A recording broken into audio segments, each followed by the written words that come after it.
হে viewers, আসসালামু আলাইকুম। কেমন আছেন সবাই? আশা করি সবাই অনেক অনেক ভালো আছেন। Welcome back to my channel. ফিরে আসলাম অনেক অনেক দিন পর আরেকটা ভিডিও নিয়ে। আর এটা হচ্ছে আমার 2025-এর প্রথম যে ভিডিও, কুকিং ভিডিও। তো আজকে প্ল্যান করতেছি, এখানে আমি পমফ্রেট মাছ, এখানে পুরো একটা মাছ, এই মাছটাকে যেখান থেকে মাছ কেনা হয়েছে সেখান থেকে ওরা কেনার পরে দেওয়ার পরে ওরা কেটে দিয়েছে। তো আমি বাসায় আনার পরে আবার এগুলাকে আবার ধুয়ে পরিষ্কার করে তারপর লবণ হলুদ মরিচ দিয়ে মেখে রেখেছি। 5-6 মিনিট রাখবো। আর এটা রান্না করবো আজকে। এখানে যে পালং শাক, এটা পালং শাক নিয়ে আসছিলাম। এটা আমাদের আমেরিকাতে গ্রোসারি স্টোরগুলোতে পাওয়া যায়।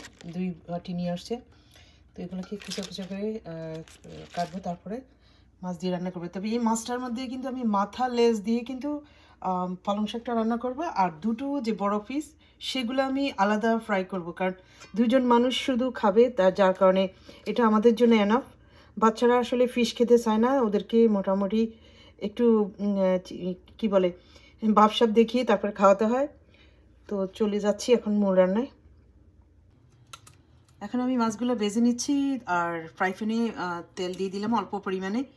তেলটা গরম হয়ে গেছে, তো এখন মাছটা দিয়ে দিচ্ছি। প্রথমেই কিন্তু মাছটা এভাবেই দিতে হবে, কারণ হচ্ছে এভাবে যদি না দিয়ে যে স্কিনের পার্টটা দেওয়া হয় তাহলে কিন্তু মাছটা ফুটবে।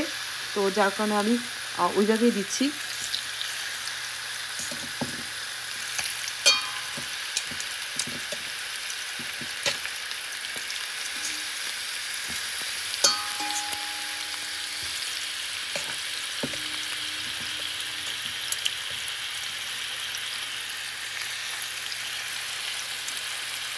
তো মাছটা ভাজা হোক, আমি চুলার আগুনটা কমে দিচ্ছি। এর ফাঁকে আমি পেঁয়াজ রসুন কেটে নিচ্ছি। তো এখানে মাছ ভাজা হতে হতে আমি এখানে পেঁয়াজ রসুন তারপর টমেটো কাঁচামরিচ কেটে নিলাম। আর পেঁয়াজ কাটতে কাটতে চোখ থেকে অনেকগুলো পানিও জড়ালাম, অনেকগুলো পানি আসছে চোখ থেকে। যেহেতু আমি মাছের মাথা লেজ এগুলো আমি পালং শাক দিয়ে রান্না করব, তো এগুলো বেশি ভাজা অল্প অল্প ভাজা করলাম।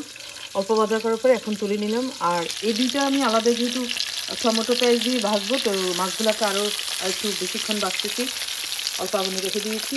আর এই ফাঁকে আমি পালং শাক রান্না করার জন্য আলাদা পাতিলে তেল বসিয়ে দিয়েছি। তেল গরম হওয়ার জন্য অপেক্ষা করতেছি। এরপরে আমি পেঁয়াজ রসুন দিব, একটু গরম হওয়ার জন্য অপেক্ষা করতেছি। পালং শাক রান্না করার জন্য পেঁয়াজ রসুন তারপর কাঁচামরিচটাও দিয়ে দিলাম।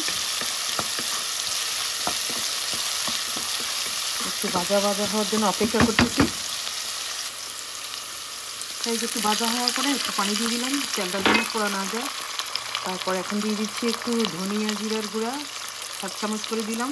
শাক জিনিসই কিন্তু বেশি কি বলে জিরা বা ধনিয়া গুঁড়া লাগে না, একটু মরিচের পরিমাণটা বেশি। আর পেঁয়াজ রসুনটা হচ্ছে পারফেক্টলি দিতে হয়। লবণটা দিয়ে দিচ্ছি আগে থেকে, কারণ হচ্ছে লবণ না দিলে কিন্তু হলুদের কালারটা নষ্ট হয়ে যাবে।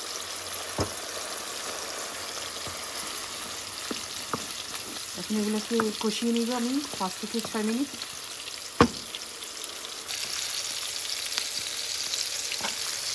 মাছটা তুলে নিলাম। আর এখানে পেঁয়াজ রসুন তারপরে টমেটো দিয়ে দিলাম। এগুলোকে গোল্ডেন ফ্রাই কালার করে ফ্রাই করে নিলাম। সাথে কিছু কাঁচামরিচ কুচাটাও দিয়ে দিলাম, একটু সাইড করে রাখলাম।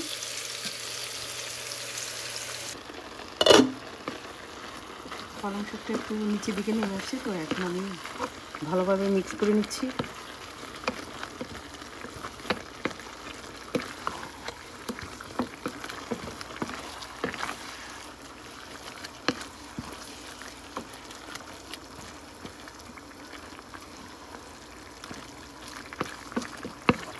দেখছেন এতটুকু পালং শাক এখন 3 ভাগ করে কি বলে 1 ভাগ হয়ে গেছে, 3 ভাগের 1 ভাগ হয়ে গেছে।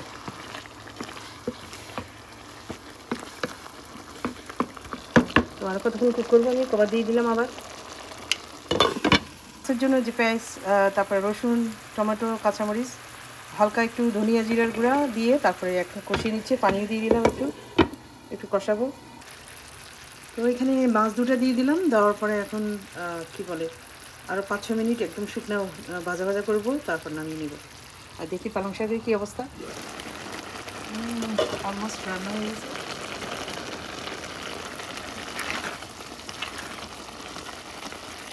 পালং শাক কিন্তু কখনো গুলো পানি রাখবেন না, একদম মাখা মাখা যেন হয়, তাহলে সেই পালং শাক খেতে বেশি মজা। আর যে কোনো শাকেই কিন্তু পানির পরিমাণটা একটু কম রেখে মাখা মাখা বা রান্না করতে বেশি রান্না করার পরে বেশি ভালো লাগে। Sorry for mistake.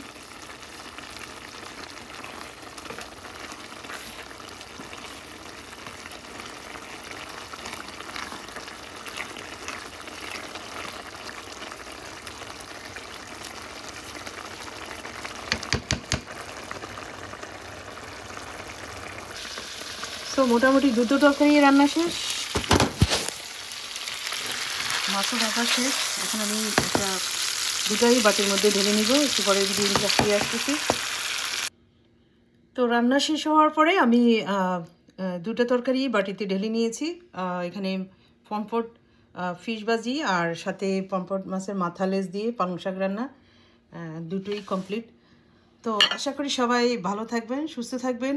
আর ভিডিওটি ভালো লাগলে অবশ্যই লাইক, শেয়ার এবং সাবস্ক্রাইব করবেন আমার চ্যানেলটি। আর সবার জন্য অনেক দোয়া রইল, সবাইকে অনেক শুভেচ্ছা। আল্লাহ হাফেজ। ইনশাল্লাহ নেক্সট টাইম আবার অন্য একটা ভিডিও নিয়ে আসবো।